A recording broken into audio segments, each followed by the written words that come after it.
Picture the scene. A full moon over Jerusalem, Passover night, approximately 30 AD. The Hebrew calendar puts Passover on Nisan 14. And Nisan 14 is always a full moon, not tradition, but astronomy, confirmed by Humphreys and Waddington in Nature back in 1983. So the Kidron Valley below isn't dark, but lit with silver on limestone, the second temple rising on the western ridge, torchlight still flickering across the courts. And on the eastern slope, cut into the rock face of the valley, rows of tombs. Absalom's tomb, Zechariah's tomb, the second temple, dead, watching from stone. 11 men are waiting near an olive grove at the base of the Mount of Olives. In Aramaic, the place is called Gat Shemanim, an oil press. You take olives, you set them under a heavy stone wheel, and you crush them until they yield what's inside. That's the place he chose. 4 writers looked at this night.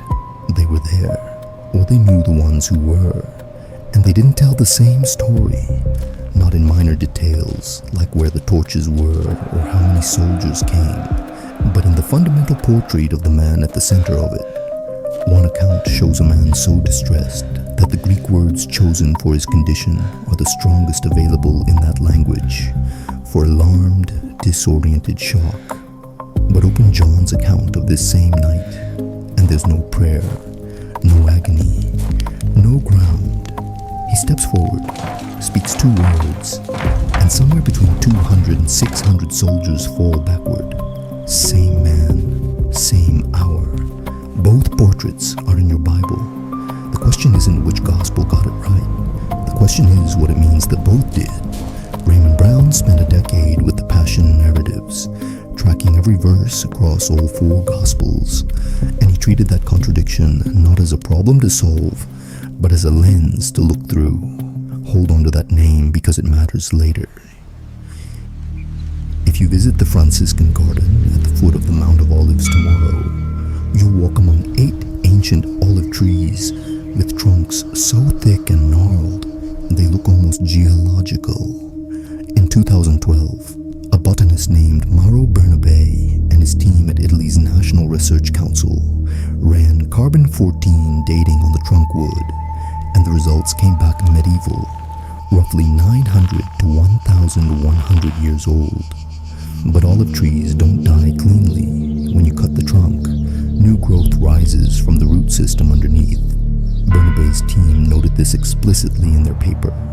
They couldn't sample the roots. Those rootstocks might be considerably older, might reach the 1st century, which is scientifically plausible, given how olive trees regenerate, but it isn't confirmed. The ground you'd walk on if you visited tomorrow may be the same ground, and the roots beneath it may have been alive that night. We don't know for certain. What we do know is this: the place is real, the valley is real, the moonlight on Passover is verified, and the name oil press doesn't need a scholar to interpret. First though, we need the first portrait, because you can't hold the paradox until you know exactly how broken the first man was. Passover, approximately 30 AD. He crosses the Kidron Valley with his disciples, past the tombs, through the moonlight, into the olive grove.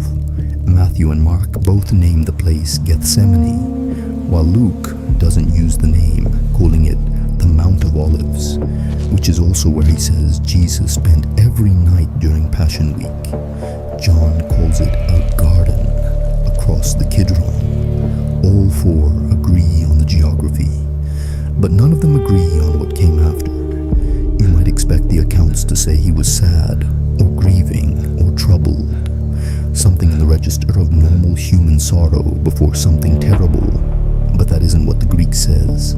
Mark uses a word, ekthambestai, that doesn't mean sadness, but alarmed shock, the kind of visceral, disoriented response you'd associate with someone who's just witnessed something catastrophic, not someone anticipating it. It's the strongest word available to Mark for that state. And next to it, both Mark and Matthew use adamonian, extreme anxiety, a restlessness so deep it borders on bewilderment. These aren't poetic choices, but clinical ones. When scholars who work with Koine Greek describe these two words together, what they're describing is a man whose internal state has become a crisis visible to the people around him. But here's where it gets unsettling, because the Greek words Mark chose aren't words for grief, but words for crisis. And then Jesus speaks, Mark 14:34. My soul is overwhelmed with sorrow to the point of death. Stay here and keep watch. Hebrews looks back at this night with different language. Hebrews 5:7. With fervent cries and tears to the one who could save him from death. Kraugas ishuras in the Greek, strong and loud crying, audible distress rather than silent prayer. Whatever happened in this garden wasn't quiet. He prays 3 times. And between the first and the third, something shifts. Not the outcome, but the language. Matthew 26:39 records the first prayer. My Father, if it is possible, let this cup pass from me, yet not as I will, but as you will. That word, if, is conditional.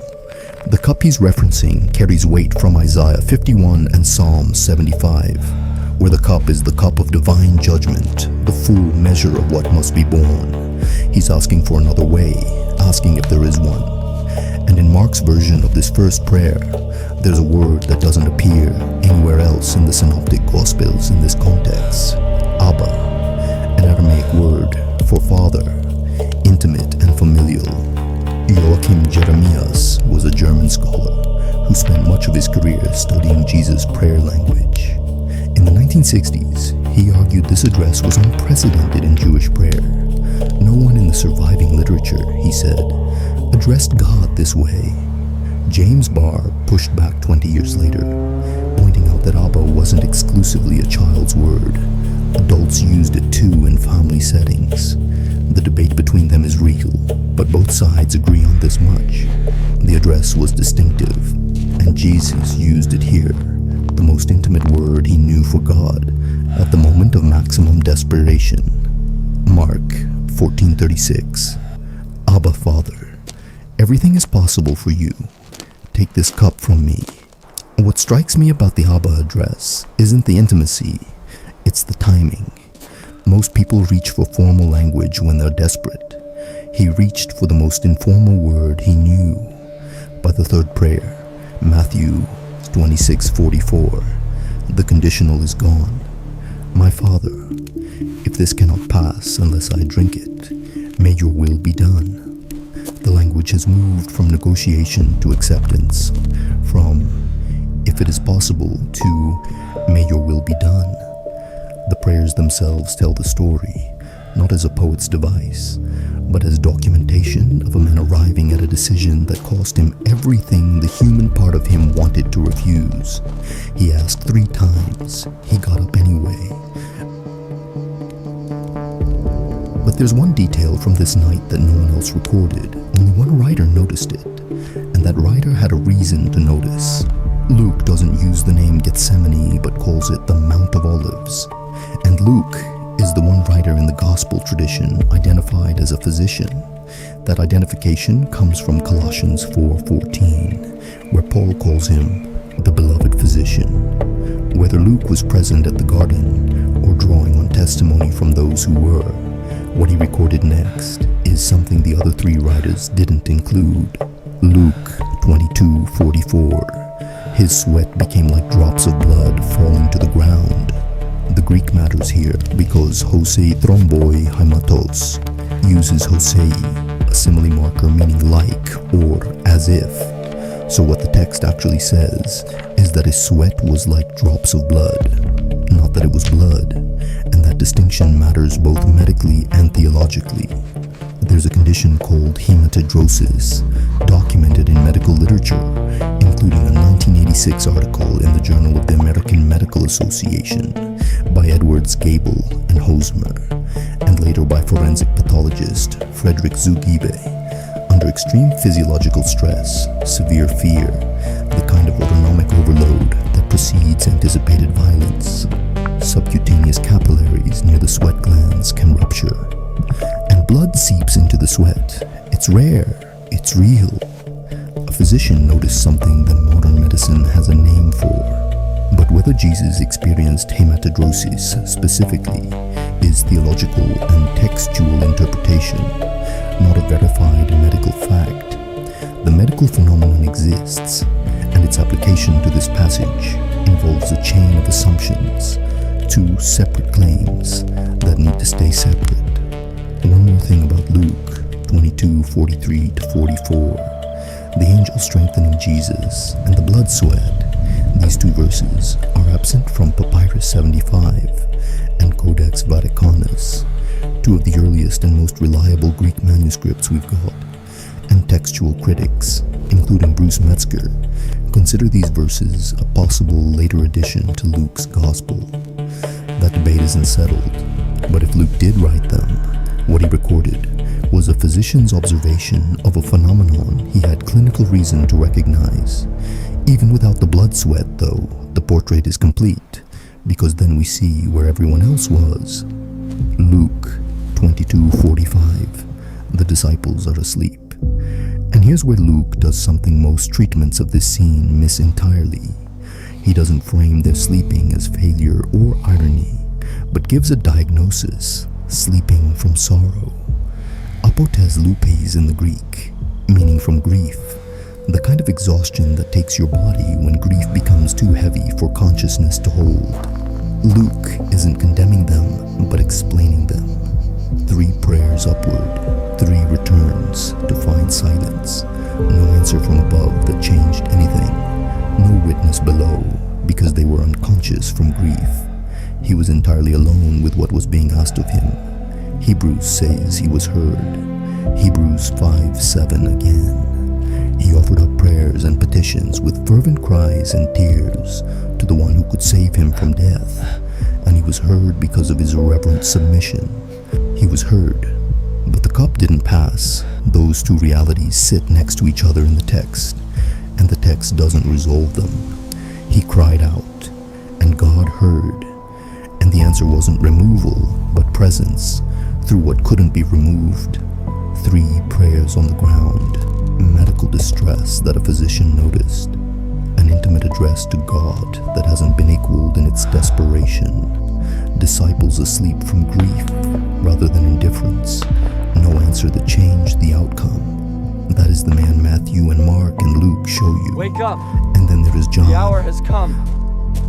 The answer didn't come in the form of the cup being removed, but in silence.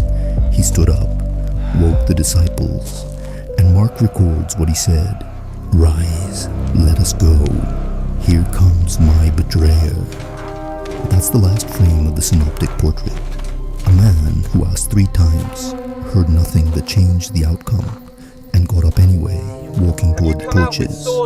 But here's where it gets astonishing, because John's account doesn't show you that man at all. John doesn't mention the prayer, doesn't mention the ground, doesn't mention ektambistai or edemenein, or a single Greek word for distress. John begins at the moment the arrest party arrives, and from the first moment, John's Jesus isn't the man on the ground, but something else entirely. John 18, Jesus steps forward, not seized, not found hiding, but walking toward the arresting party. John specifies who's there: a Roman detachment, a spera, which could mean anywhere from 200 to 600 soldiers, plus officers from the chief priests and Pharisees, torches, lanterns, weapons. And he asks them a question: who is it you want? Jesus of Nazareth, they answered. 2 words, ego eimi, I am. And John records that they drew back and fell to the ground. This is what John records, and we're reading it as a literary and theological statement within John's Gospel. It is independently verified historical record. John is making a portrait, and the portrait he's making isn't subtle. Hold on. The same man who, hours earlier, was on the ground in alarmed shock, the man for whom Mark reached for the most extreme psychological vocabulary available in Greek. That man just asked a question, and somewhere between 200 and 600 soldiers went backward. whether it happened exactly as John describes it. John didn't choose those two words casually. Ego eimi appears throughout his gospel as a recurring theological signature. I am the bread of life. I am the light of the world. I am the door. 7 times across John's gospel. But in chapter 18, something different happens, because the phrase isn't attached to a metaphor and stands alone. Brown identified what John is doing here. The Septuagint is the Greek translation of the Hebrew scriptures, the one every first century Jew in the diaspora would have known. And in Deutero-Isaiah, ego eimi appears as a rendering associated with the divine name. Isaiah 43:10, Isaiah 51:12. The same phrase. And when John places it in Jesus' mouth at the moment of arrest, in Brown's reading, the soldiers don't merely hear a name, but an echo, and the ground responds. That is Brown's interpretive reading, a scholarly argument rather than a historical claim, but an argument built on decades of textual work, and it explains why John structured the scene the way he did. N.T. Wright, working from a different angle entirely, argued that the Gethsemane prayer reflects Jesus' understanding of his vocation to bear Israel's exile, to embody the servant of Isaiah 53. In Wright's reading, by the time John shows him stepping forward with ego eimi, the prayer wasn't a failure to accept the vocation, but the act of accepting it, and the I am was living it. That's Wright's interpretive framework, one reading among serious scholarly options, but it places the two portraits not as contradiction, but as sequence within a single decision. The same man, the same hour. Matthew and Mark and Luke show you the man who couldn't stop shaking, and John shows you the man who spoke, and the ground responded. He didn't become authoritative after the fear passed, because the fear hadn't passed. He was afraid, and he was authoritative, both present and both real. John doesn't explain how one person can hold both simultaneously, and he refuses to explain it, just shows you both. Do you see it? He didn't walk out of Gethsemane because the fear left him, but walked out while afraid. And John recorded what that looked like from the outside, of Roman detachment and temple officers on the ground. 2 portraits, 1 man, 1 hour. Not a contradiction, the argument. The harmonizers, commentators, and preachers across 20 centuries who've tried to smooth these accounts into one have generally told this story as a sequence. Fear first, courage after.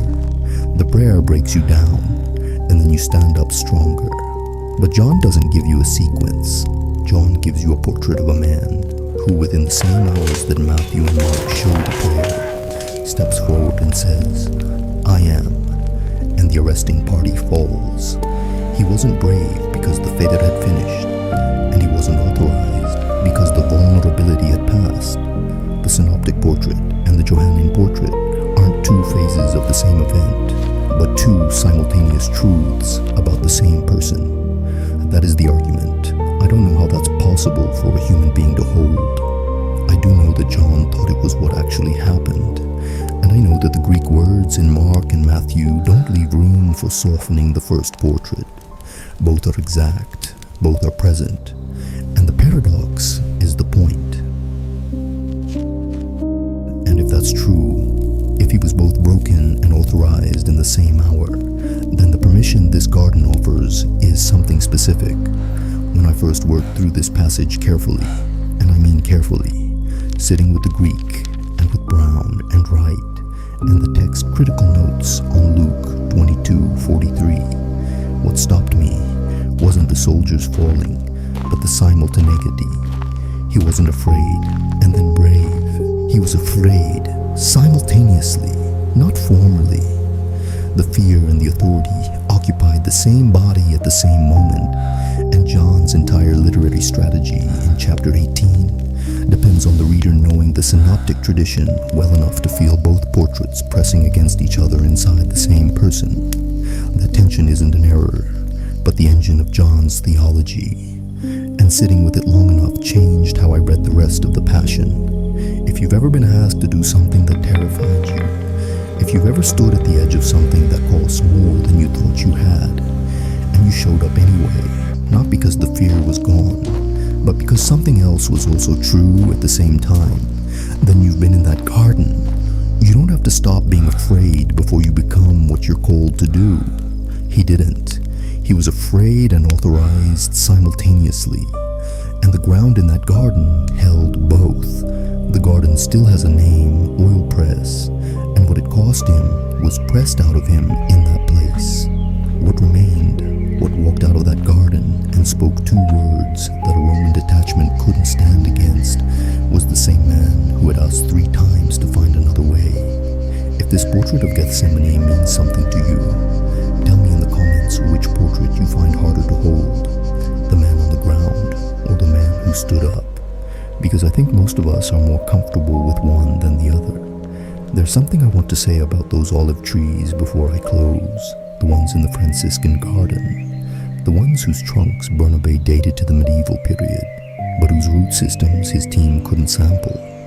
Those roots are still in the ground, whatever soil held that prayer, whatever earth absorbed what was pressed out of him that night, the roots are still drawing from it. Olive trees don't die the way other trees die. You cut the trunk, and the roots send up new growth, and Bernabé noted that in his paper. The roots may be older than the trunks by centuries, and we can't confirm it, but they're still there, still alive, still in that valley beneath the Mount of Olives. I find that worth noting. Blessings to you and your family. The trial before Pilate is on this channel. If the paradox of Gethsemane interests you, what happens in the next 12 hours compounds it.